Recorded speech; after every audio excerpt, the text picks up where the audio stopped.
आकाश कुमार जी, बिहार से।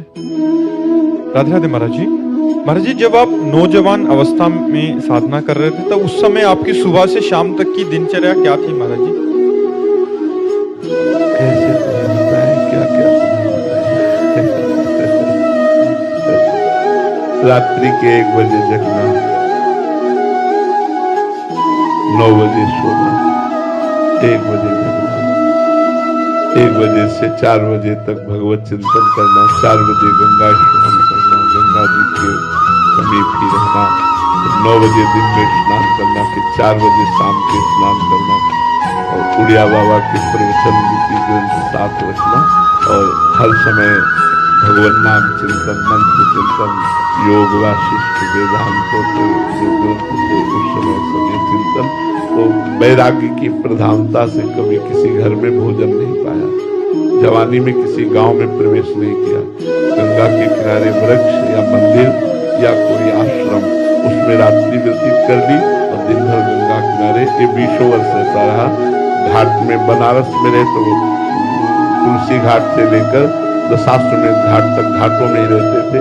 आकाश बत्ती से जो मिल जाता था उसी से भरण पोषण शरीर का होता और भगवत चिंतन परायण है।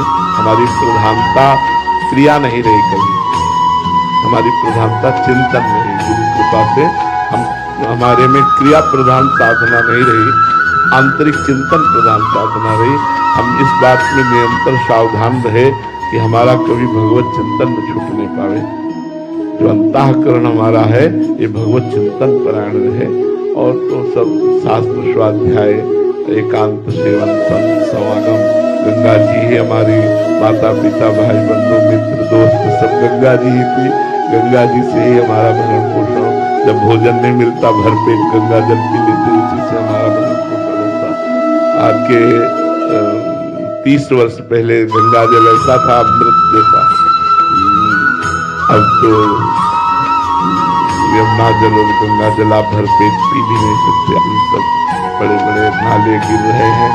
अब बड़ी व्यथा होती, कभी कहते हैं कि जूता चप्पल कुल्हड़ ये सब परम पवित्र श्री यमुना जी के पावन जल में ये बड़े बड़े नाले डाले जा रहे हैं। तो अंदर से बड़ी व्यथा होती कि हम जिनको माँ कहते हैं।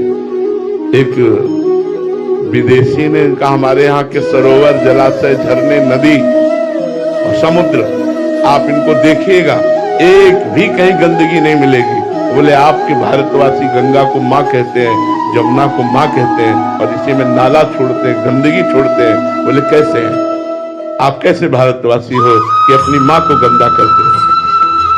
हम माँ कहते हैं, गंगा मैया कहते हैं ना, यमुना मैया कहते हैं ना, और बड़े बड़े गंदे नाले जा रहे हैं। अब क्योंकि हर शहर नदी की ऊंचाई पर बसा हुआ है तो जितनी उसकी गंदगी है वो सब पावन नदियों में ही डाली जा रही है। तो उस समय ऐसा था, हम जब वृंदावन आए थे भरपेट यमुना जल पीते थे तो बड़ा अंदर से क्लेश होता। रोज यमुना जी से प्रार्थना करते हैं, हे यमुना रसरानी हमारी कभी ये दोष दृष्टि न होने पावे कि आप में नाला बहता है। आप तो परम पवित्र हैं, लेकिन ये बाहरी दृश्य बड़ा ही सोचनीय है। आप लोग हमारी बात समझ रहे होंगे। आप बड़ा सोचनीय है कि जिन्हें हम माँ कहते हैं, जिन्हें हमारे यहाँ भगवान के समान पूजा गया है, उनमें नाले डाले जा रहे हैं। जहाँ हम दुग्ध से अभिषेक करने की भावना रखते हैं गंगा यमुना में, वहाँ ये नाले डाले जा रहे हैं। तो उस समय जो बात थी वो जीवन भरण पोषण ही गंगा जल से होता था। तो यौवन अवस्था गंगा जी के तट पर कटी और आखिरी अवस्था यमुना जी के तट पर कटाई। वृंदावन में आगे श्री जी जाने क्या व्यवहार, क्या लीला है, क्या माया है उनकी, ऐसा नहीं। आकाश कुमार जी, बिहार से।